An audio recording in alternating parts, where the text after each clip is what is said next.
Hello everyone, welcome to this video. और मेरा नाम है अमन त्रिवेदी। तो ये जो वीडियो है, इस वीडियो सीरीज में हम बात करने वाले हैं word power made easy book के बारे में। ठीक है, तो आप सभी लोगों ने, आप में से कुछ लोगों ने शायद इस किताब का नाम कभी ना कभी सुना हो। ठीक है, और आप में से बहुत सारे बच्चे ऐसे होंगे जिन्होंने शायद कभी इस किताब का नाम नहीं सुना होगा। ठीक, ये किताब क्या है, इसके बारे में है, क्या इससे हम सीखते हैं, ये सारी बातें हम इस वीडियो में जानेंगे। अगर आप ये वीडियो देख रहे हैं तो मैं मान के चलता हूं कि आपको कुछ जानकारी अवश्य है कि आप ये वीडियो क्यों देख रहे हैं और क्या सीखने वाले हैं इस वीडियो में। इस वीडियो सीरीज के माध्यम से हमारा उद्देश्य ये है कि हम अंग्रेजी भाषा के बनावट को सीख पाएं। देखिए, आप में से सभी बच्चे, जितने भी बच्चे ये वीडियो देख रहे हैं, आप सब लोग एग्जाम की, आप सभी के सभी बच्चे अपने डेली लाइफ में आप पढ़ाई करते हैं, आप स्कूल जाते हैं। आप स्कूल में बहुत सारे अलग अलग सब्जेक्ट सीखते हैं। आप मैथ सीख रहे हैं, आप साइंस सीखते हैं, आप हिंदी सीखते हैं, आप इंग्लिश सीखते हैं, आप अलग अलग संस्कृत सीख रहे हैं, कोई नैतिक शिक्षा सीख रहा है, जियोग्राफी सीख रहे हो। अलग अलग सब्जेक्ट्स आपके स्कूलों में आप पढ़ रहे होंगे। ठीक, हम जिस क्षेत्र से आते हैं, हम लोग जहाँ पे रहते हैं, ये जो एरिया है, इस एरिया में हम लोग, जो हमारा मोड ऑफ कम्युनिकेशन है, हमारे बातचीत करने का माध्यम है, वह क्या है? वह अंग्रेजी भाषा है। अगर मैं आपसे पूछूं कि आप कौन सी लैंग्वेज बोलते हैं, आप कौन सी भाषा बोलते हैं, तो आप में से ज्यादातर लोग मुझे कहेंगे कि मैं हिंदी भाषा में बोलता हूं। ठीक, आप जिस भी क्षेत्र से ये वीडियो देख रहे हो, आपके क्षेत्र की एक बोली अलग हो सकती है। जो मैं इस समय बोल रहा हूं, ये हिंदी का खड़ी बोली प्रकार है, ये खड़ी बोली का एक प्रकार है। लेकिन जैसे मैं यूपी से आता हूं, उत्तर प्रदेश से आता हूं, तो उत्तर प्रदेश के अलग अलग हिस्से में इसी खड़ी बोली के अलग अलग रूपों में इसका उपयोग होता है। जैसे अवध क्षेत्र में अवधी बोली जाती है, रामचरितमानस हमारी अवधी में लिखी गई है। बुंदेलखंड के क्षेत्र का जो क्षेत्र है, उसमें बुंदेली बोली जाती है। ब्रज का जो क्षेत्र है, उसमें ब्रज की के तरीके से इसको मोल्ड करके बोलते हैं। या यूपी के भी हर इलाके में एक अलग अलग तरीके से हम हिंदी को बोलते हैं। बिहार में आप जाते हो तो हिंदी अलग तरीके से बोली जाती है। राजस्थान में आप जाते हो तो वो चाहे वो जो भी भाषा बोल रहे हो, हिंदी में भी वो अलग एक्सेंट में बोलते हैं, अलग तरीके से बोलते हैं। तो वो तो हो गया बोली, लेकिन मूल रूप से सबकी भाषा क्या है? हिंदी है। तो आप सब लोग जो मुझसे बात करते हो, आप आपस में बात करते हो, वो किस भाषा में करते हो? हिंदी भाषा में करते हो। करेक्ट। ये जो हमारी वीडियो सीरीज है, इस वीडियो सीरीज के माध्यम से मेरी कोशिश होगी, मेरा प्रयास होगा कि मैं आप लोगों की मदद कुछ उस भाषा में कर पाऊं जिस भाषा में हम सबका हाथ थोड़ा तंग है, जिसको सीखने में हम सबको थोड़ी सी कठिनाई होती है, जिसको सीखने से हम सबको थोड़ी सी दिक्कत होती है। तो उस लैंग्वेज में हम आपकी थोड़ी सी मदद करने की कोशिश इस वीडियो सीरीज के माध्यम से करने वाले हैं। ठीक है, इस वीडियो सीरीज में हम पढ़ेंगे कि कैसे इंग्लिश भाषा का विकास हुआ। हम पढ़ेंगे कि अंग्रेजी भाषा का विकास किस प्रकार से हुआ। हम इतिहास में नहीं जाएंगे, हम ये नहीं देखेंगे, इस वीडियो सीरीज के माध्यम से हम ये नहीं पढ़ेंगे कि अंग्रेजी कहां से आई, कैसे आई। ये नहीं हमारा उद्देश्य। हमारा उद्देश्य ये है कि हम थोड़ा सा इसको ना आसान कर सकें। आप सब लोग बचपन से इंग्लिश पढ़ रहे हो, लेकिन सबको पता है, जैसे मान लीजिए बचपन से आपको सिखाया गया कि ये क्या है, कलम है। हिंदी में हमें बताया गया कि इसे कलम कहते हैं, अंग्रेजी में हम इसे पेन कहते हैं। कि पेन हो या कलम हो, ये क्या है? एक वस्तु है जिसको हमने कोई नाम दे दिया। लेकिन अंग्रेजी में वो जो शब्द हम अंग्रेजी के पढ़ते आए हैं आज तक, उनके अर्थ का एक लॉजिक है, एक कारण है। तो इस वीडियो सीरीज के माध्यम से हम उन्हीं चीजों को समझने की कोशिश करेंगे। और उन चीजों को समझने के लिए हम किसकी मदद लेंगे? हम इस किताब की मदद लेंगे जो कि वर्ड पावर मेड इजी नाम से आती है, और इस किताब के राइटर हैं नॉर्मन लुईस जी। ठीक, तो नॉर्मन लुईस की ये किताब है वर्ड पावर मेड इजी। आप सभी के बुक स्टोर्स पे आसपास में अवेलेबल होगी। इस किताब की कीमत बहुत ज्यादा नहीं है, कुछ 100-1 रुपए की किताब आपकी आती है। मैं यहाँ पे इस किताब का कोई प्रचार करने के लिए नहीं खड़ा हूं, मैं आपको ये बताने की कोशिश कर रहा हूं कि इस वीडियो सीरीज के माध्यम से हम इस किताब की मदद लेंगे और उस किताब में जो लिखा हुआ है उसको मैं आप तक आसान भाषा में, अपनी भाषा में पहुंचाने की कोशिश करूंगा। ठीक, आप किसी भी क्लास में पढ़ रहे हो, आप किसी भी स्कूल में पढ़ रहे हो, इस वीडियो सीरीज के माध्यम से आप लोग ये सीखेंगे कि किसी भी शब्द का फॉर्मेशन कैसे होता है, कोई भी शब्द बनता कैसे है और उसका वह अर्थ होता क्यों है। मेरी बात मानो बच्चों, अगर आप लोग ये वीडियो देखते हो और ये सीरीज को पूरी तरीके से फॉलो करते हो, तो आप जब ये कोर्स को खत्म करोगे तो आप ये बहुत कुछ सीख चुके होगे। आपके लिए अंग्रेजी जो अभी तक एक हवा बनी हुई है, एक बहुत बड़ी समस्या बनी हुई है, वो उतनी बड़ी समस्या नहीं रह जाएगी। क्यों? क्योंकि अभी हम किसी भी चीज को बिना लॉजिक, बिना कारण के समझ रहे हैं। जब हमारे पास थोड़ा सा एक कारण मिल जाएगा, एक लॉजिक मिल जाएगा, तो हम अपने लॉजिकल रीजनिंग वाला जो दिमाग है हमारा, उसको लगा पाएंगे। समझ रहे हैं? तो इस वीडियो सीरीज के माध्यम से मैं आपको यही कोशिश करने वाला हूं। ज्यादा भूमिका ना बनाते हुए मैं सीधे मुद्दे पर आता हूं और बात करता हूं आप सभी से। मेरा नाम अमन त्रिवेदी है और मैं आपको ये किताब इस वीडियो सीरीज के माध्यम से पढ़ाने वाला हूं। मैं रक्षा मंत्रालय में आप कार्यरत हूं ऑडिटर के पद पे, और आप लोगों को इस सीरीज के माध्यम से पढ़ा रहा हूं। ठीक, मेरा अनुभव काफी ऑलरेडी है। मैंने ऑलरेडी बहुत सारे कोचिंग संस्थानों में पढ़ा रखा है, ऑनलाइन तरीके से आप बहुत बच्चों को पढ़ा रखा है, एसएससी एग्जाम्स के लिए मैं तैयारी करवाता हूं। तो इस वीडियो में हम फिलहाल आपके वर्ड पावर मेड इजी किताब के बारे में बात करने वाले हैं। तो without wasting much time, let's start the topic. मुद्दे की बात करें तो पहले थोड़ा सा ये समझ लेते हैं कि अंग्रेजी भाषा शुरू कहां से हुई और कैसे शुरू हुई, और मैं क्यों बताने की जा रहा हूं ये भी आपको थोड़ा सा बताता हूं। देखो, ध्यान से समझो। अगर आप दुनिया का मानचित्र देखते हो, अगर आपने कभी दुनिया का मानचित्र देखा है, अगर देखा होगा, तो आप ये जानिए कि जो भारत से ऊपर का क्षेत्र है, अच्छा ये इतनी बात तो अच्छा सब बच्चे जानते हैं ना यहाँ पे कि अंग्रेजी कहां से आई, हिंदी कहां से आई। हिंदी इस देश में बोली जाती थी, अंग्रेजी कहां से आई? अंग्रेजी तो हमारी भाषा नहीं, अंग्रेजी किसकी भाषा है? अंग्रेजों की। अंग्रेज कौन थे? जो ब्रिटेन या यूके या फिर इंग्लैंड से हमारे देश पर शासन करने आए थे। कहते हैं ना, वो कहावत है कि अंग्रेज चले गए अंग्रेजी छोड़ गए। तो वो वहां से शासन करने आए थे। जब वो बहुत बड़ी संख्या में करीब 200 साल तक हमारे ऊपर रहे, तो उन्होंने अपनी भाषा का हमारे ऊपर एक प्रभाव छोड़ दिया, और उसकी वजह से हमारे में से बहुत से लोग अंग्रेजी बोलने लगे। और धीरे धीरे दुनिया में, क्योंकि इंग्लैंड में भी इंग्लिश बोली जा रही है, यूएस में भी इंग्लिश बोली जा रही है, तो धीरे धीरे वो वर्ल्ड लैंग्वेज बनी। इंग्लिश एक ग्लोबल लैंग्वेज बन गई। आज की तारीख में दुनिया में किसी को भी कहीं पे भी कम्युनिकेट करना पड़ता होता है तो वो इंग्लिश भाषा में ही करता है। यदि आप किसी भी दुनिया के किसी भी कोने में जाएंगे, तो अगर आप कहीं पे भी जाते हैं तो वहां पे उन जो भी साइन बोर्ड्स होते हैं, जैसे आप देखते हो ना, रोड पे लिखा रहता है कि जैसलमेर इतने किलोमीटर, तो इस तरीके के जो साइन बोर्ड्स होते हैं, ये अपने देश में हिंदी में लगते हैं और इंग्लिश में लगते हैं। तो अन्य देशों में इसी प्रकार इंग्लिश में हर देश में लगते हैं और अन्य भाषा में, उनकी नेटिव लैंग्वेज में अलग लगते हैं। तो कहने का मतलब इंग्लिश एक ग्लोबल लैंग्वेज बन गई। कैसे बनी? जिस प्रकार मैंने आपको बताया कि अंग्रेज भारत में शासन करने आए, वो अपनी अंग्रेजी यहां छोड़ गए। ठीक, तो जब वो अंग्रेजी यहां छोड़ गए तो हमने भी उसे धीरे धीरे अपनाना शुरू किया। हमारे बहुत सारे राज्यों की मुख्य भाषा आज की तारीख में इंग्लिश है, और जब कोई भी ऐसे दो व्यक्ति जो एक उनकी नेटिव लैंग्वेज को नहीं जानते, वो हमेशा इंग्लिश में कम्युनिकेट करने की कोशिश करते हैं। अब बात करें कि अंग्रेजी शुरू कहां से हुई और क्या है बेसिकली, इसको थोड़ा सा एक स्लाइड में समझेंगे, उसके बाद अगले मुद्दे पर आ जाएंगे आपके।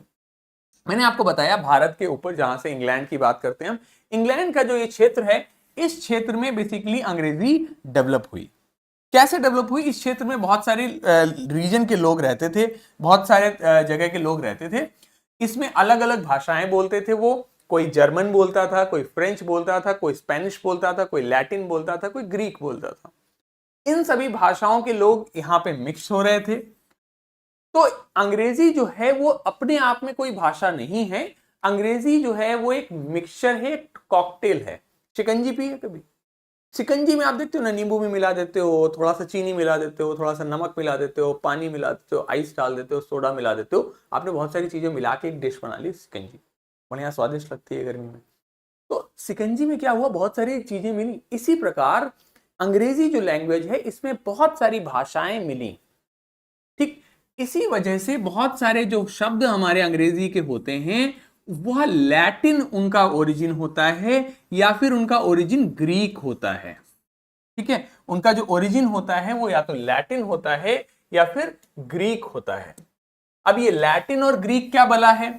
देखो, लैटिन और ग्रीक मतलब बेसिकली ये कि ये जो शब्द हैं वो उस क्षेत्र से आते हैं जहां लैटिन भाषा बोली जाती थी या ग्रीक भाषा बोली जाती थी, तो वहां से वो शब्द लिए उन्होंने और उन शब्दों में कुछ तोड़फोड़ करी और एक नया शब्द बनकर आया और जो कि अंग्रेजी बन गया। ठीक, ये मैं आपको एकदम फैक्चुअली करेक्ट नहीं है ये जो मैं आपको बता रहा हूं, बट कुछ कुछ हद तक आपको मैं समझाने की कोशिश कर रहा हूं कि इंग्लिश किस प्रकार से बनी। ठीक, तो अंग्रेजी समझ में आया कि कैसे बन रही। मैंने आपको बताया वहां पे बहुत सारे लोग रहते थे, तो वो लोग आपस में कम्युनिकेट किए, इस प्रकार से अलग अलग शब्द का एक मतलब निकल के आया। आगे बात करते हैं। ठीक, तो अब हम बात करने जा रहे हैं, मैंने आपको बताया कि क्या है, इंग्लिश में अलग अलग लैंग्वेजेस के शब्द मिले हुए हैं। कैसे मिले हैं, क्या है, इस पे भी आते हैं। हम बात करने वाले हैं कि why word power made easy. Word power made easy ही क्यों, ये किताब क्यों पढ़ने वाले हैं। देखो, ये किताब क्या करती है, ये किताब आपको ज्ञान देती है किसके बारे में, एटिमोलॉजी के बारे में। अब ये क्या बला है, तो समझो ये क्या बला है। एटिमोलॉजी एक शब्द है अंग्रेजी का, ठीक, जिसका अर्थ क्या होता है, जिसका अर्थ होता है शब्दों का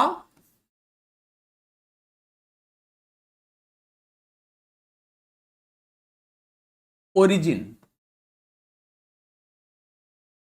ठीक, या शब्दों का इतिहास। ठीक, एटिमोलॉजी का मतलब हिंदी में यह होता है कि हम क्या पढ़ते हैं, एटिमोलॉजी का मतलब होता है कि कोई भी शब्द का विकास कैसे हुआ, चाहे वो किसी भी भाषा का हो, वह किस फॉर्म में पहले था, आज की फॉर्म किस फॉर्म में है, और उसका अर्थ कहां से आता है। ये जो बातें बताता है, इसे कहते हैं एटिमोलॉजी। क्या बोलते हैं इसे, हम इसे बोलते हैं एटिमोलॉजी। क्या बोलते हैं इसे बच्चों, मेरे साथ बोलिए, क्या बोलते हैं इसे, एटिमोलॉजी। क्या बोलते हैं बच्चों, एटिमोलॉजी। मेरे साथ में बोलेंगे आप लोग, क्या बोलेंगे, एटिमोलॉजी। क्या बोलेंगे, एटिमोलॉजी। ओके, सो एटिमोलॉजी क्या होता है, एटिमोलॉजी मैंने बताया शब्दों का इतिहास, history and origin of words, history and origin of words. ठीक, तो history and origin of words जो है वो होता है एटिमोलॉजी। तो हम वर्ड पावर मेड इजी किताब की ही बात क्यों करने वाले हैं, क्योंकि ये किताब बताती है, पढ़ाती है आपको क्या, एटिमोलॉजी के दृष्टिकोण से, एटिमोलॉजिकल अप्रोच, एटिमोलॉजिकल तरीके से आपको अंग्रेजी पढ़ाने की कोशिश करती है। एटिमोलॉजी क्या होता है, एटिमोलॉजी होता है शब्दों का इतिहास। अर्थात हम इस किताब के माध्यम से यह पढ़ेंगे कि कोई भी शब्द जो हमने अभी आपके सामने रखा, उस शब्द का वह अर्थ क्यों है, वह शब्द कैसे बना, उसको कैसे तोड़ सकते हैं और उसका क्या अर्थ हो सकते हैं। अब सवाल आता है कि इससे हमारा क्या फायदा होगा। हमारा इससे यह फायदा होगा कि हम कई बार शब्दों को तोड़ेंगे और तोड़ के उसके कुछ भाग का अर्थ समझ लेंगे, और कई बार आप देखोगे कि ये जो शब्द है ये बार बार अन्य शब्दों के पीछे या आगे लगता है और उसका अर्थ लगभग वही सा हो जाता है। ठीक, क्या होता है, जैसे एटिमोलॉजी को अगर हम तोड़ें, अगर इसको हम हथौड़ा लेकर तोड़ दें तो दो भागों में ये टूट जाता है। एक हो जाता है एटिम और एक हो जाता है लॉजी। एक भाग इसका हो गया एटिम और एक भाग हो गया लॉजी। लॉजी का अर्थ होता है स्टडी, लॉजी का अर्थ होता है स्टडी, स्टडी, लॉजी का अर्थ होता है स्टडी। स्टडी मतलब पढ़ाई, स्टडी मतलब पढ़ाई। ठीक, और एटिम का अर्थ क्या हो जाता है, ओरिजिन ऑफ वर्ड्स।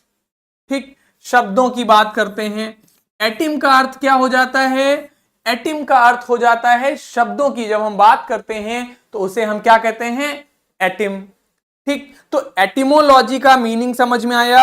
एटिमोलॉजी का मीनिंग मैंने आपको क्या बताया, एटिमोलॉजी का मीनिंग बताया शब्दों का इतिहास। एटिमोलॉजी का मीनिंग मैंने आपको क्या बताया? शब्दों का इतिहास। तो एटिमोलॉजी को यदि हम तोड़ें, एटिमोलॉजी को हम यदि दो भागों में तोड़ें तो एक भाग होता है एटिम और एक होता है लॉजी। तो एटिम का मतलब मैंने बताया शब्दों का इतिहास,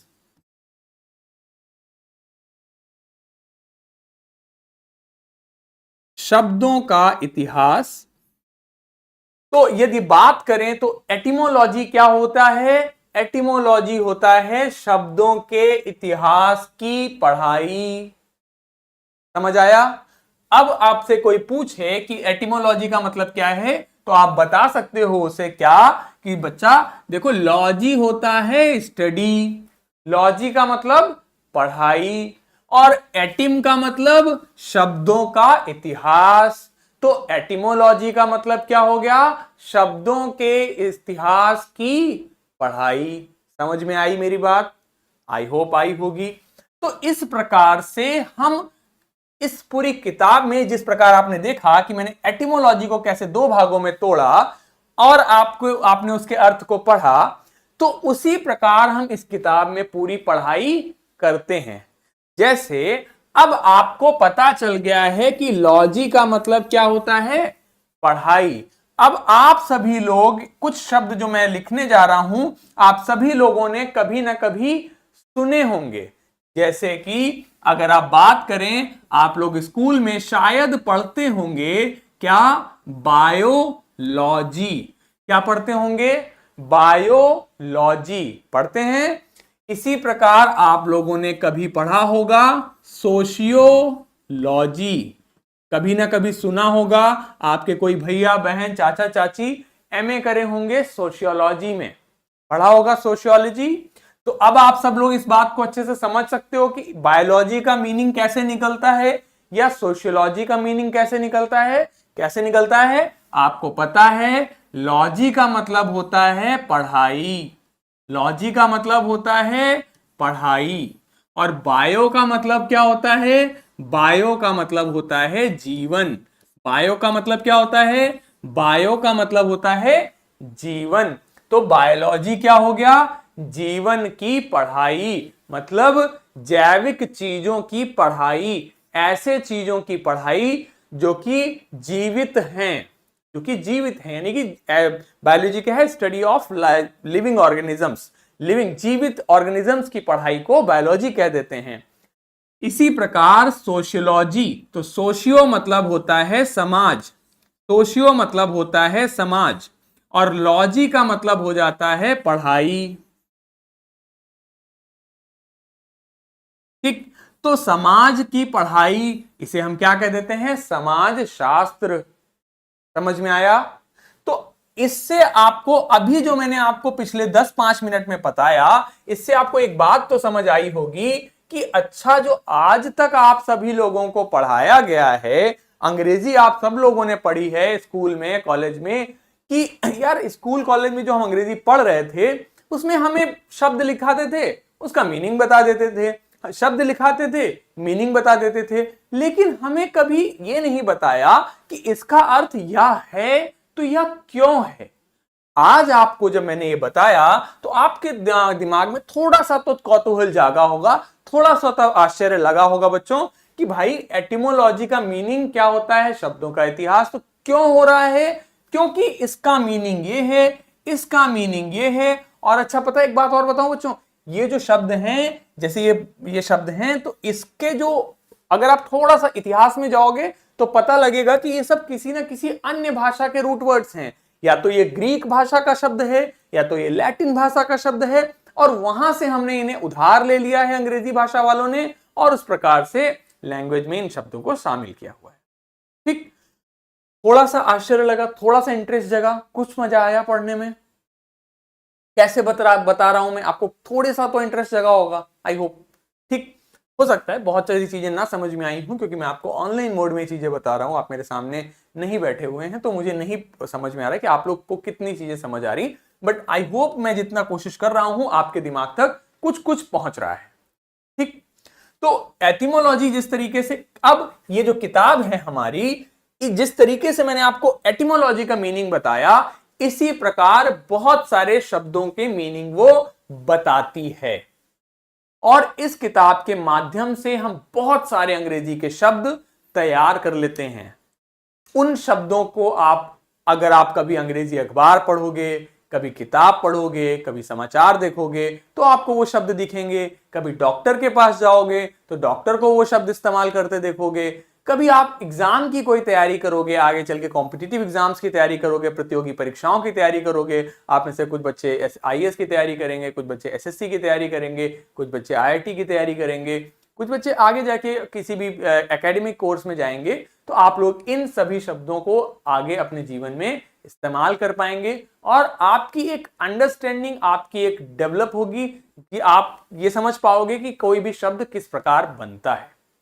ठीक, आगे बढ़ते हैं, थोड़ा सा ये जानने की कोशिश करते हैं। अब देखो एक बात समझो, जैसे ये जो हमने सीखा ये क्या है, हमने शब्दों को तोड़ा। अब ये जो भागों में तोड़ा है ना हमने, इनको हमने थोड़ा सा नॉमेनक्लेचर कर दिया। देखो यार, घर में कोई भी बच्चा पैदा होता है तो सबसे पहले ना उसका क्या कर दिया जाता है, नाम रख दिया जाता है भाई, जिससे कि पहचान, जब भी मैं कहूं कि फलाना, तो आपके दिमाग में तुरंत आना चाहिए कि मैं किसकी बात कर रहा हूं। ठीक, मैंने कहा गाय, आपके दिमाग में तुरंत गाय की पिक्चर बन गई, करेक्ट। तो जब भी कोई भी शब्द होता है, कोई भी चीज होती है, तो हम उसका एक नाम रख देते हैं, जिससे कि हमें पहचानने में थोड़ी सी आसानी हो जाए कि ये क्या कहना चाह रहा है कि नहीं। तो बात करें इस किताब की, तो इस किताब में आपको एटिमोलॉजिकल यानी कि ओरिजिनल, इस शब्दों को तोड़ तोड़ के आपको पढ़ाया जाता है। हम इसमें क्या जानते हैं, रूट वर्ड क्या होता है। रूट वर्ड क्या होता है, देखो रूट वर्ड क्या है, हर शब्द का एक रूट वर्ड होता है। रूट मतलब क्या होता है, रूट मतलब हिंदी में होता है जड़।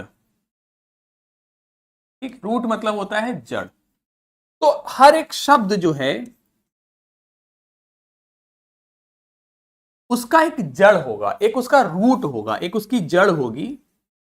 जैसे पेड़ होता है ना हमारा,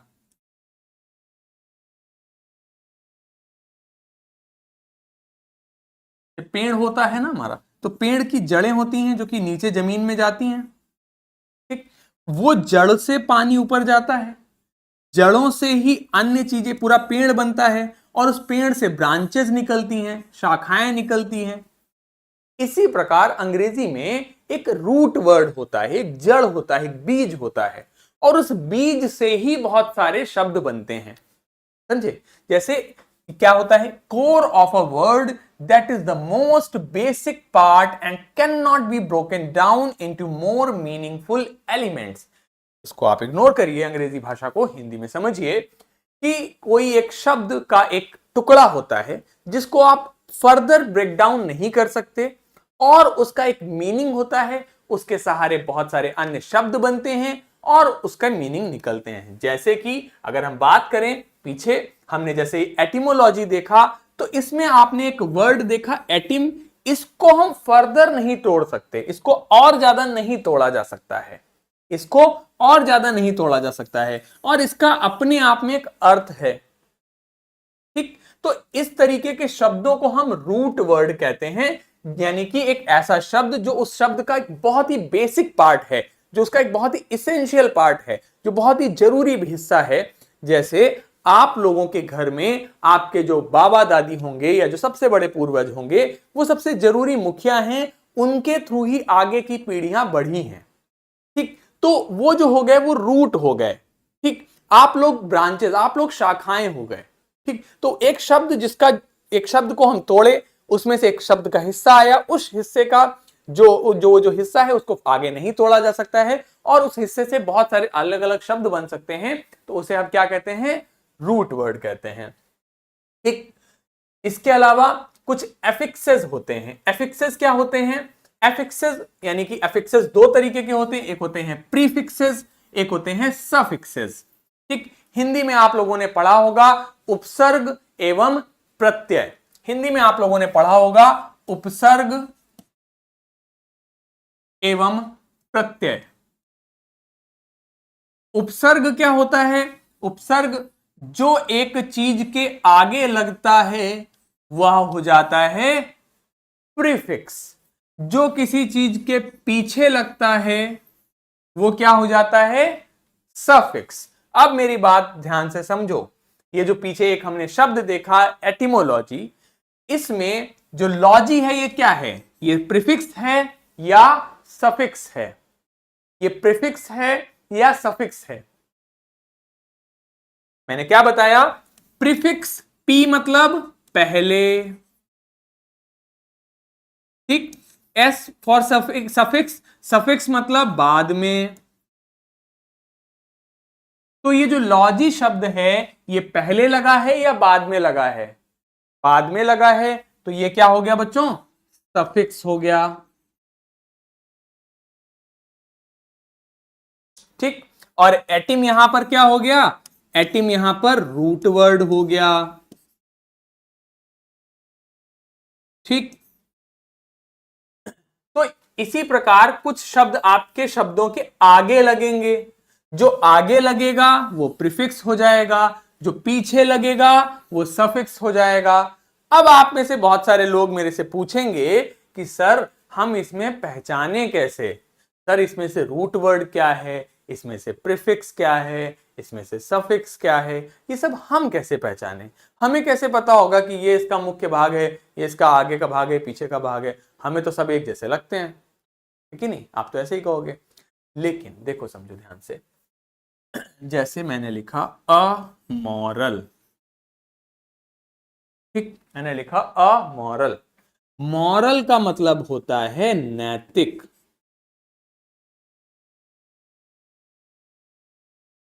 और ए का मतलब हो जाता है नहीं, जो नैतिक नहीं है।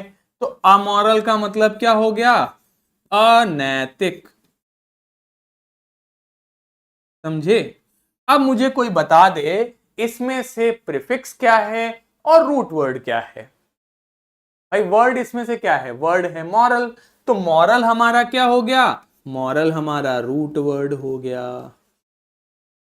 और ए हमारे शब्द के पहले लगा है या बाद में लगा है? ए हमारे शब्द के पहले लगा है, तो ए हमारा प्रीफिक्स हो गया। आई बात समझ में? प्रीफिक्स और सफिक्स समझ आ गए, रूट वर्ड समझ आ गए। बहुत ज्यादा डिटेल में नहीं जाना है, नहीं समझ आ रहा है कोई बात नहीं, आगे वीडियो जब आप देखोगे आपको सब अपने आप समझ आता आ जाएगा, क्योंकि अभी ये पहला दिन है, ये पहला वीडियो है, अभी आपके लिए सब कुछ नया है। मैं भी नया हूं, ये स्लाइड भी नई है, ये तरीका भी नया है, ये वीडियो के माध्यम से पढ़ना भी नया है, इस प्रकार से अंग्रेजी सीखना भी नया है, ये किताब भी नई है, सब कोई नया है।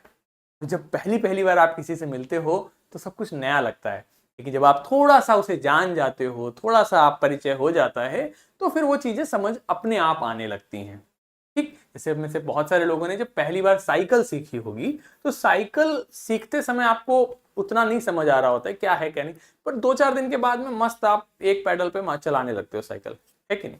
तो थोड़ा सा वक्त लगेगा। अगर अभी नहीं समझ आ रहा है, थोड़ी देर के लिए आपको बस इतना करना है, साथ नहीं छोड़ना है, ठीक है? साथ नहीं छोड़ना है। अगर साथ छोड़ दोगे साथी तो फिर छूट जाएगा।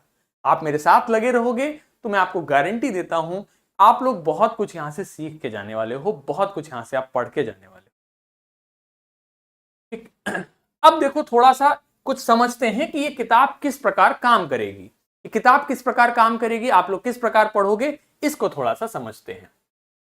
हमने एक शब्द देखा, शब्द लिखा था ईगो। ईगो ये अपने आप में एक शब्द दिखता है, ये जो शब्द हो गया तो इसका एक ये क्या हो गया आपका? ये रूट वर्ड हो गया। अब रूट वर्ड में आगे प्रीफिक्स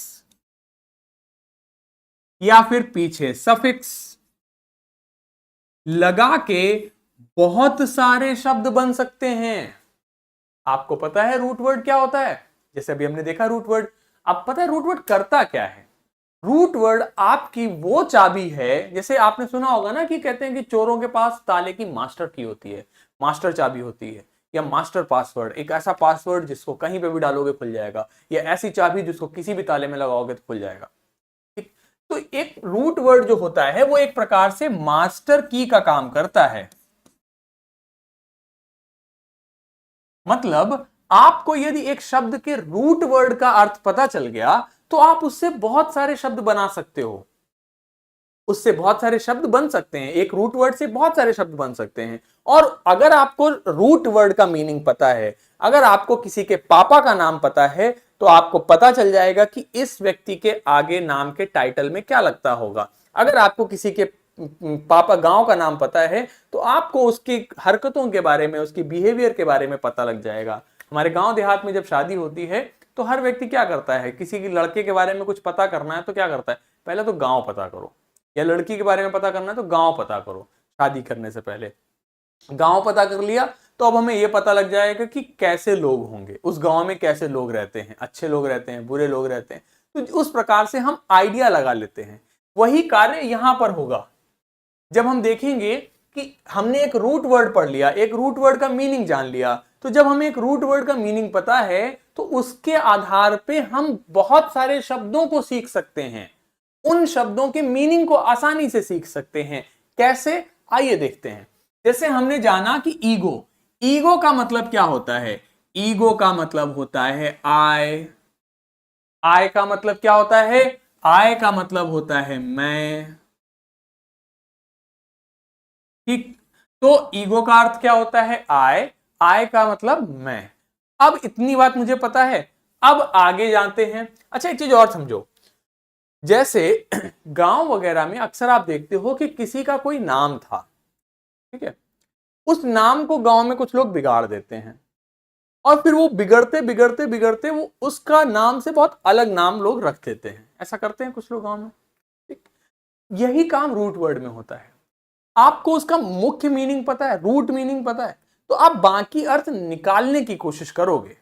देखो जैसे हमने पढ़ा ईगो मतलब मैं, अब आप देखो इस शब्द में ईगो लगा हुआ है, इस शब्द में ईगो लगा हुआ है, आप देख पा रहे हो कि इस शब्द में ईगो लगा हुआ है, यानी ईगो मतलब मैं। और सेंट्रिक, सेंट्रिक किसके जैसा साउंड करता है, सेंटर जैसा, करेक्ट। तो ईगो सेंट्रिक, सेंटर मतलब क्या होता है, अगर आप लोग मैथ्स पढ़ते हो, मैथ्स में ज्योमेट्री पढ़ते हो, ज्योमेट्री में आप देखते हो कि सेंटर क्या होता है, सेंटर क्या होता है, सेंटर क्या होता है, सेंटर मतलब होता है केंद्र। आप लोग अभी कभी भी वृत्त बनाते हो, सर्कल बनाते हो, तो सर्कल बनाते समय आप क्या देखते हो, सर्कल बनाते समय सबसे इंपॉर्टेंट चीज क्या होती है, सर्कल बनाते समय सबसे इंपॉर्टेंट चीज होती है केंद्र, क्योंकि केंद्र नहीं मिलेगा तो सर्कल नहीं बनेगा। और आप प्रकार से या फिर कॉम्पस से बनाते हैं सर्कल, तो सर्कल क्या हो जाता है, सर्कल से आप सर्कल कैसे बनाते हो, सर्कल बनाते हो आप कंपास से। कंपास से जब बनाओगे तो आपको सबसे पहले क्या चाहिए, सबसे पहले आपको चाहिए कि भैया एक केंद्र मिल जाए, केंद्र बिंदु के आधार पर ही आप चीजें बनाते हैं। ठीक है, तो अब बात कर रहे हैं हम ईगो सेंट्रिक की। तो ऐसा अब इसमें क्या निकल के आया, सेंटर मतलब केंद्र और ईगो मतलब मैं। तो ईगो सेंट्रिक क्या हो गया, वह व्यक्ति, ऐसा व्यक्ति जो अपने आप को दुनिया का केंद्र मानता है, जिसे ऐसा लगता है कि मैं ही इस दुनिया का केंद्र बिंदु हूं, मैं ही इस दुनिया का सेंटर हूं, दुनिया मेरे चारों तरफ घूमती है और मैं ही इस दुनिया का सबसे आवश्यक व्यक्ति हूं। और बहुत ही, अब जो ऐसा व्यक्ति है, जो व्यक्ति ये सोचे कि मेरे चारों तरफ दुनिया घूम रही है, मैं ही इस दुनिया का केंद्र बिंदु हूं, तो ऐसा व्यक्ति क्या होगा, अहंकारी भी होगा। तो ईगोसेंट्रिक वह व्यक्ति हुआ, one who thinks he is the most important person of this universe, who thinks he is very important, जो अपने बारे में ही सोचे और बहुत ही घमंडी किस्म का व्यक्ति रहे, अपने आप को दुनिया का केंद्र बिंदु माने, उस तरीके के व्यक्ति को हम क्या कहते हैं, ईगोसेंट्रिक।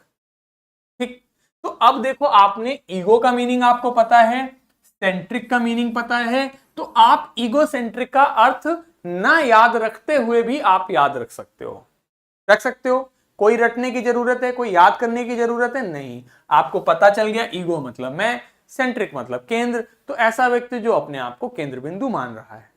ठीक है, इतनी बात समझ आई। इसी प्रकार से हम अगर एक रूट वर्ड पता है तो अगला रूट वर्ड बता सकते हैं, वो क्या हो जाएगा, ईगो मेनियाक। ईगो मेनियाक, तो ईगो मतलब मैं, और मेनिया मतलब क्या होता है? मेनिया एक सफिक्स है जिसका अर्थ होता है पागलपन। मेनिया एक सफिक्स है जिसका अर्थ होता है पागलपन। तो ईगोमेनिया क्या हो गया? ऐसा व्यक्ति जो अपने आप को लेकर पागल है। ठीक है, मेनिया मतलब सिर्फ पागलपन नहीं है। मेनिया का मतलब होता है कि आप अपने आप को लेकर, किसी भी चीज को लेकर बहुत ऑब्सेस्ड हो जाएं। जैसे मान लीजिए मुझे कोई किसी भी चीज का मेनिया हो जाए, आपको कोई भी प्रकार का मेनिया हो सकता है। जैसे एक होता है क्लेप्टोमेनिया। तो क्लेप्टो माने चोरी, मेनिया मतलब पागलपन। तो चोरी करने का ऑब्सेशन हो जाए। ऑब्सेशन समझते हो? ऑब्सेशन मतलब होता है कि वह कार्य आपको बार बार करना अच्छा लगता है। आपको मोबाइल खेलने का, मोबाइल में गेम खेलने का ऑब्सेशन हो गया है, आदत हो गई, एडिक्शन हो गया है। तो ये क्या हो गया? मेनिया हो गया। किसी भी प्रकार का पागलपन जो आपको बार बार करने की इच्छा करे। तो ईगोमेनिया क्या हो गया? जो अपने आप को लेकर पागल है, जो अपने आप को इस दुनिया का सबसे आवश्यक व्यक्ति समझता है, उस वह अपने आप को ही सब कुछ समझता है। ऐसे व्यक्ति को हम क्या कहते हैं? ईगोमेनियाक। ठीक, इसी प्रकार से आपने देखा ईगोइस्ट बन गया। ईगो मतलब मैं, तो ये भी वही हो गया जो अपने आप को ही सब कुछ समझ रहा है कि मैं ही सब कुछ हूं, मैंने ये किया, मैंने वो किया, अपने आप में बहुत घमंडी किस्म का व्यक्ति है, वो ईगोइस्ट हो जाता है। इसी से बन गया ईगोटिस्ट। तो टी मतलब होता है टॉक, और टॉक मतलब बातें। तो ईगोइस्ट जैसा है वैसा ही ईगोटिस्ट भी होता है, लेकिन ये थोड़ा बोलता है। ये थोड़ा नहीं, ये बहुत बोलता है। इसको लगता है मैंने ये किया, मैंने वो किया। जैसे आप देखते हो ना गांव वगैरह में कुछ पुराने लोग होते हैं कि मैं फलाना युद्ध लड़ा, मैंने ये कर दिया था, मैंने उसको गिरा दिया, मैंने उसको मार दिया, मैंने ये कर दिया, मैंने वो कर दिया। मैं हर समय मैं करता रहता है और अपनी ही चेक ही भगाता रहता है। तो वो व्यक्ति क्या हुआ? ईगोटिस्ट व्यक्ति हुआ। ठीक। और ऑल्टर ईगो, अब देखो ऑल्टर मतलब मैं, सॉरी ईगो मतलब मैं, ऑल्टर मतलब हो जाता है, ऑल्टर मतलब हो जाता है अदर। अदर मतलब दूसरा। यानी कि ऑल्टर ईगो का अर्थ क्या हो गया? ऑल्टर ईगो का अर्थ हो गया कि दूसरा मैं, दूसरा मैं। यानी कि एक अमन त्रिवेदी जैसा ही दूसरा अमन त्रिवेदी। अब ऐसा व्यक्ति कौन होता है? अक्सर आपका जो परम मित्र होता है, जो बेस्ट फ्रेंड होता है, वो आपके जैसा ही होता है। तो इसीलिए उसे ऑल्टर ईगो कह दिया जाता है। He is my alter ego, मतलब मेरे जैसा ही वो व्यक्ति है, मेरे जैसा ही फ्रेंड, मेरा बहुत ही अच्छा दोस्त है, क्योंकि वो सब कुछ मेरे जैसा है उसके अंदर। तो आपने क्या देखा इस वीडियो, इस स्लाइड में, कि ईगो का मीनिंग आपको पता चल गया। तो उससे आपने 1 2 3 4 5 शब्दों के मीनिंग आपने निकाल लिए, और पांचों ही बिल्कुल अलग अलग शब्द हैं।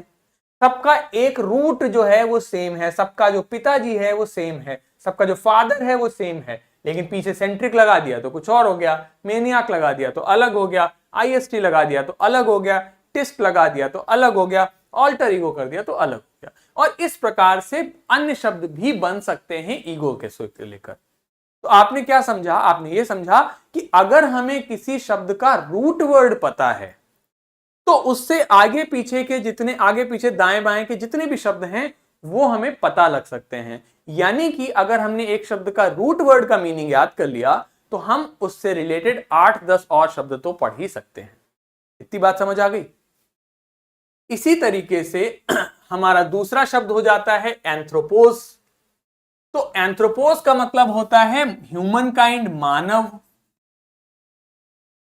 ठीक। तो एंथ्रोपोलॉजी, अभी मैंने आपको बताया था लॉजी क्या होता है? लॉजी होता है स्टडी, यानी कि पढ़ाई। तो एंथ्रोपो मतलब ह्यूमन काइंड, मानव, तो मानव की पढ़ाई। अब ये होता है ह्यूमन इवोल्यूशन की पढ़ाई, कि मानव सभ्यता कैसे बनी, कैसे पढ़ी, आगे बढ़ी, इसकी पढ़ाई को एंथ्रोपोलॉजी कह देते हैं। मिस एंथ्रोपी, मिस का मतलब होता है किसी से हेट करना। एंथ्रोपी मतलब मैनकाइंड, ह्यूमन, तो मनुष्य से घृणा करना मिसएंथ्रोपी हो गया। फिल मतलब होता है किसी से प्रेम करना, लव। फिलेंथ्रोपी हो गया कि मानव, मानव सभ्यता को जो प्रेम करे, जो मानव सभ्यता को प्रेम करेगा वो क्या करेगा? वो दान करेगा, वो लोगों के भलाई के लिए कार्य करेगा, उसे फिलेंथ्रोपी कहते हैं। जैसे भामाशाह लोग होते हैं कि वो क्या करते हैं, आपकी मदद करने के लिए पैसा दे रहे हैं, लोगों को मानव सभ्यता के विकास के लिए पैसा दे रहे हैं, तो वो फिलेंथ्रोपी हो जाता है। इसी प्रकार एंथ्रोपॉइड मतलब जो मानव जैसा है उसके लिए हो जाता है। तो आप देख पा रहे हो, इसको मैंने थोड़ा सा जल्दी बता दिया आपको अभी, क्योंकि मैं आपको इसे समझाने की कोशिश कर रहा हूं कि अगर आपको एक रूट वर्ड का मीनिंग पता है तो उससे संबंधित अन्य शब्द भी आप आसानी से समझ सकते हो। ठीक, तो ये जो हमारी एंथ्रोपोफोबिया क्या होता है, फोबिया मतलब होता है डरना, और एंथ्रोप मतलब मैनकाइंड, तो जो मानव से डरे वो एंथ्रोपोफोबिया हो गया। तो आप ये समझ पा रहे हो कि अगर आपको रूट वर्ड का मीनिंग पता है तो आप उससे संबंधित अन्य शब्द भी निकाल सकते हो, और इस किताब के माध्यम से हम इसी प्रकार की पढ़ाई करेंगे। ठीक, तो कुल मिला के ये किताब हमें क्या बताती है, हमें हमारे लिए एटिमोलॉजिकल अप्रोच डेवलप करती है, यानी कि हमें शब्दों के इतिहास से, शब्दों के ओरिजिन से उनके अर्थ को निकालना बताती है, जिसकी मदद से एक रूट वर्ड के माध्यम से हम कई सारे अन्य शब्द भी सीख लेते हैं। तो आप इसमें क्या सीखेंगे, आप प्रीफिक्सेस सीखेंगे, रूट वर्ड सीखेंगे, सफिक्सेस सीखेंगे। आप इसी प्रकार से इस किताब में सीखेंगे कि कैसे ऐसे शब्दों का अर्थ निकालें जिनका मीनिंग आपको नहीं पता है, लेकिन चूंकि आपको सफिक्स या फिर रूट वर्ड का मीनिंग पता है, आप मीनिंग निकाल सकते हैं और आप ये जान सकते हैं कि वो शब्द बना कैसे। You will be able to construct words correctly by learning to put these building blocks together in the proper way. अगर आपको सही तरीके से सीखे तो आप कई बार शब्द बनाना भी सीख जाएंगे कि कोई शब्द कैसे बना होगा। ठीक है, और इसके साथ साथ में आप ये भी पहचानना सीख जाएंगे कि फलाना शब्द वर्ब क्यों है, फलाना शब्द एडजेक्टिव क्यों है, फलाना शब्द नाउन क्यों है। आप पार्ट्स ऑफ स्पीच वगैरह भी सीख जाएंगे। हम इन वीडियोस के माध्यम से, इस कोर्स के माध्यम से आपको जब शब्द सिखाएंगे तो उसका प्रोनाउंसिएशन अवश्य सिखाएंगे। हम ये सीखेंगे किसी भी शब्द को बोलते कैसे हैं, प्रोनाउंस कैसे करते हैं, क्योंकि हमारा बोलना अत्यंत आवश्यक है, क्योंकि कई बार हम लिखना सीख भी जाते हैं पर बोलना नहीं सीख पाते। तो उसके लिए आप मेरे साथ में जो भी शब्द मैं लिखूंगा उसको प्रोनाउंस करना सिखाऊंगा, उसके बेसिक आपको डिटेल्स बताऊंगा कि इसको हम ऐसे प्रोनाउंस कर रहे हैं तो क्यों कर रहे हैं, उसमें थोड़ा सा लॉजिक मैं आपको बताऊंगा, वो भी हम सीखेंगे। साथ ही साथ हम ये भी सीखेंगे पार्ट्स ऑफ स्पीच। जैसे मैं आपको बताऊं, अगर किसी शब्द के एंड में NESS लगा है तो वो क्या है, नाउन है, जैसे हैप्पीनेस। किसी शब्द के एंड में ITY लगा है जैसे कि मोरालिटी, तो भी वो नाउन है। अगर किसी के शब्द के अंत में ISM लगा है जैसे कि रेसिज्म, तो भी वो नाउन है। अगर किसी शब्द के एंड में Y लगा है जैसे अपैथी, तो भी वो नाउन है।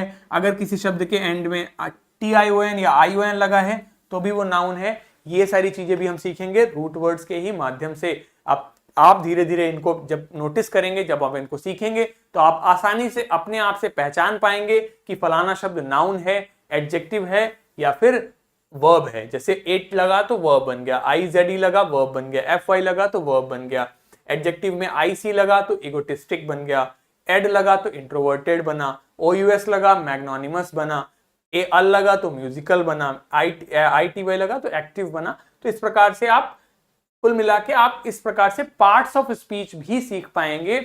आप यह भी बता पाएंगे शब्द को कि क्या है, वो नाउन है, प्रोनाउन है, एडजेक्टिव है, एडवर्ब है।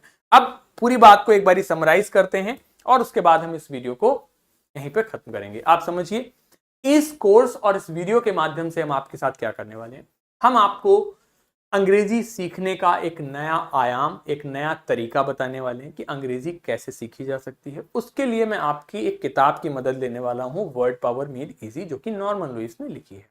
उस किताब में हमें किसी भी अंग्रेजी के शब्दों को रूट वर्ड्स के माध्यम से पढ़ना सिखाया गया है कि कोई शब्द का रूट क्या होता है। अब रूट क्या होता है मैंने आपको बताया, उस रूट के आधार पे हम अन्य शब्द कैसे बना सकते हैं, उनके मीनिंग्स को हम कैसे सीख सकते हैं, उनको हम कैसे याद रख सकते हैं। एक शब्द का मीनिंग पता है तो उससे संबंधित कितने शब्द और बन सकते हैं, इन सारी चीजों को हम सीखेंगे। जब मैंने आपको प्रीफिक्स और सफिक्स बताए तो उन प्रीफिक्स और सफिक्स के माध्यम से हम ये भी पहचान कर सकेंगे कि वो नाउन है या एडजेक्टिव है या एडवर्ब है। जैसे मैंने आपको दिखाया NESS लगा है तो नाउन हो गया, वाई लगा है तो नाउन हो गया, IZD लगा है तो वर्ब हो गया, IVE लगा है तो एडजेक्टिव हो गया, OUS लगा है तो एडजेक्टिव हो गया, LY लगा है तो एडवर्ब हो गया। इस प्रकार से हम ये भी जानना पहचानना सीख लेंगे। ठीक, तो कुल मिला के इस वीडियो सीरीज के माध्यम से अगर आपने पहले कभी अंग्रेजी इस तरीके से नहीं पढ़ी है तो आप बिल्कुल नए तरीके से अंग्रेजी सीखने वाले हैं।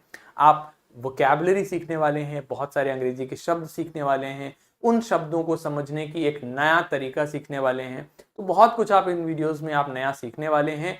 ठीक है, तो अगर आप लोग इस वीडियो को आगे देखेंगे तो आप बहुत कुछ नया सीखेंगे। आपका बहुत बहुत धन्यवाद यहाँ तक वीडियो देखने के लिए।